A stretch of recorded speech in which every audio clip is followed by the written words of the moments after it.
What is up, guys? It's Troy at the Full Setup here, back with another video for you. And today I want to talk about, I've just bought this MacBook Pro, the 14-inch base model for £1,900. I bought it from somewhere else, so I didn't get the fast charger. It's only got the 8-core, with 6 high-performance cores. Am I going to regret paying £200 more for a 10-core? I'm going to go through all of that stuff. But the main point about this video, where we're just having a little chit-chat, because I'm away from my studio at the moment, is I actually think it's better value than the 13-inch MacBook Pro.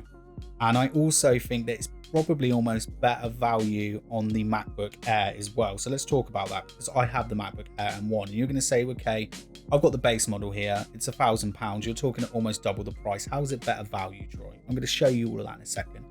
And for this, I'm talking about people that use professional programs, okay? If you're going to be doing higher end content creation, music production, video editing, photo editing, all of that sort of stuff, if you're doing a bit more than the average user, okay, then that is where I'm thinking these new MacBook Pros are better value. If you are someone that literally just is in the Mac ecosystem, you want it for college work, uni work, the M1 chip's going to get you through, okay? It's going to get you through everything you need to do.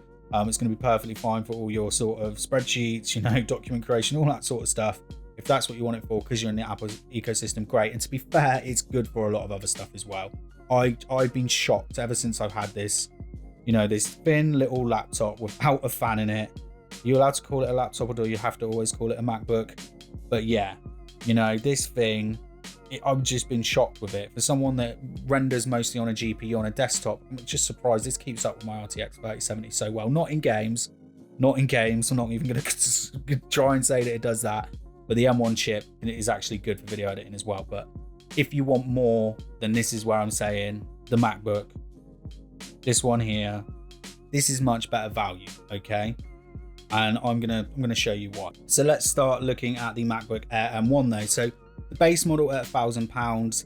If you are someone that is still planning to use this for content creation, you're probably going to want to add some more stuff to it, okay? I think the 7-core GPU is fine, but at the same time buy the 8-core GPU. The reason is that you can take the 7-core one, the panel off the back, you can with the 8-core as well, and put thermal pads on it.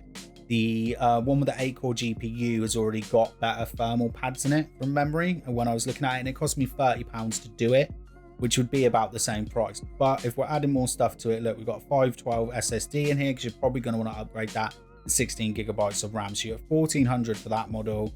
And then if you do it to this model, the 8-core, which I said you're better off to buy, so then you don't have to do that thermal pad mod upgrade. You don't have to do that, it just makes it perform better. This thing's super quiet, and there you go, you're at £1,450. Do you know what I mean? It's £450 more to get the MacBook Pro 14, and I still think that's better value, spending the £1,900. Do you need the 16 gigabytes of memory? I've actually got on really well with the 8 gig of memory. From just how I feel, how it performs, and how I've been using it for video editing and a few other bits and bobs as well, it almost feels like that unified memory is almost somewhere between 16 and 32 gigabytes of RAM in a desktop PC to me, in a Windows computer. I mean, yeah, it's not conked out on me.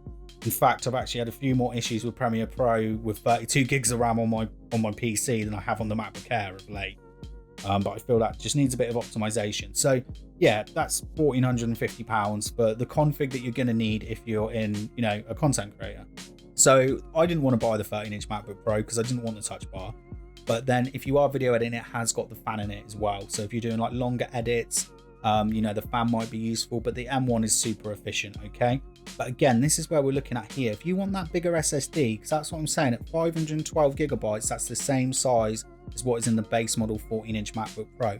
Look here, we're at £1,499. So now we want to match it with memory.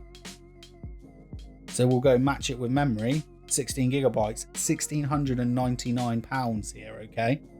So we're only actually £200 less buying this thing, which is a slightly dated design, has a touch bar on the top, which I'm not a fan of. I want function keys. It doesn't have a load of other stuff, which we'll get to in a second, because we'll continue this rant. And you know what I mean? It's £200 less. So, if you were going to trick it out a bit, that's a lot of money. I mean, if you get one second hand, maybe it's someone that's had for a few months, you could, maybe reverse my argument. Moving over to the 14-inch MacBook Pro that I've ordered then. So am I going to regret not paying the extra £200 to have the 10 core? Maybe. I might regret that a little bit, but I never really had any issues with the CPU on this anyway, and I always try to use programs that are GPU based and push it over there, mainly because I don't like heat and I don't like fans cranking up, although Apple say you're never going to hear these fans, but it's just how I, do most of my work now. If I can do something as a GPU based app, it's generally the way that I go. Okay, so I think it's going to be fine for me. Now, this isn't the same 8 core as we've got on the M1, because the standard M1 is 4 high performance cores and 4 energy efficient cores. Okay, now we've got an extra 2 high performance cores here, and we're going to have between 7 and 6 more GPU cores. We've all, this is at £450 or £200 difference, so we've already got a performance bump there that I would say for £200 more is already worth it just here. And then what else have we got? Bigger screen. It's not just a bigger screen, is it? It's a 14-inch mini LED screen, 200 gigabytes of memory bandwidth, up from about 60 I think on the original ones. This liquid retina XDR display, 1000 nits of peak, 1600 nits of peak brightness, 1000 nits sustained. Do you know what I mean? Thousands of zones on it. The HDMI port's back. It can run high impedance headphones, which I'm going to test out with my DT990 250 ohms. Up to 17 hours of battery life. We've upped the camera from a 720p to a 1080p. It's got is it a 6-speaker array in it? So for £200 more, why buy it? And you could save versus a base MacBook Pro, it would be £500 more, 13-inch. To me, all of that extra stuff that's being included is a bargain. I don't think it's more than worth the money. I would feel cut short almost, I'd always feel like I should have got the next one up, which is difficult, isn't it, with tech and upgrades when there's always a better model available. But for me, yeah, okay, £900 is a lot over a base MacBook Air, but I think it's justified. So we'll stop me scrolling up and down web pages now. There's my little chit chatter. Like I said, hopefully my partner gets better soon, so I've got downstairs back. That's where she's camped out at the moment. And then we've got lots of MacBook videos coming up, but I can't wait to get this laptop. I really can't wait. Maybe I might regret not speccing it out a bit more.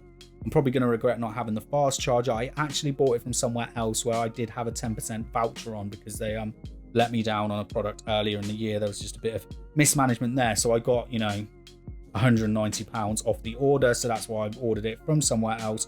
But if I went to Apple, yeah, I probably would have just dropped that one. Probably just would have gone all out and got that, but that is a lot of money there. But £1,900, I think, for everything that it offers. I can't wait to get it out. And honestly, if you are someone that is into content creation, that likes to use a little bit more power, wants all the extras and all the mod cons, to me, I just feel the 13-inch MacBook Pro just seems expensive to me. It's just too expensive for what it is. A lot of the tech on it, although it's got an M1 chip in it, the rest of it's, it's older Apple gear in a way. It's stuff that's been around for a while now. The industry's moved on, and this is where the industry has moved to. So yeah, spend the extra money. If you haven't got it now, just save up. Just wait a few more months and buy that over the MacBook Pro. Anyway, I'll stop waffling now and I'll leave my rant to it. But yeah, let me know what you think in the description. Let me know what you think in the comment section. Make sure you come and check the channel out over the next couple of weeks. Like I said, I'm going to be uploading loads of benchmarks. I'm going to put this MacBook Air M1 again, straight up against the 8-core CPU MacBook, and I imagine most of the other channels are going to be buying the bigger stuff. So if anyone's interested on what the MacBook Air base model is like against the MacBook Pro 14 base model, definitely make sure you come out and check the channel next week. Anyway, that's it from me today.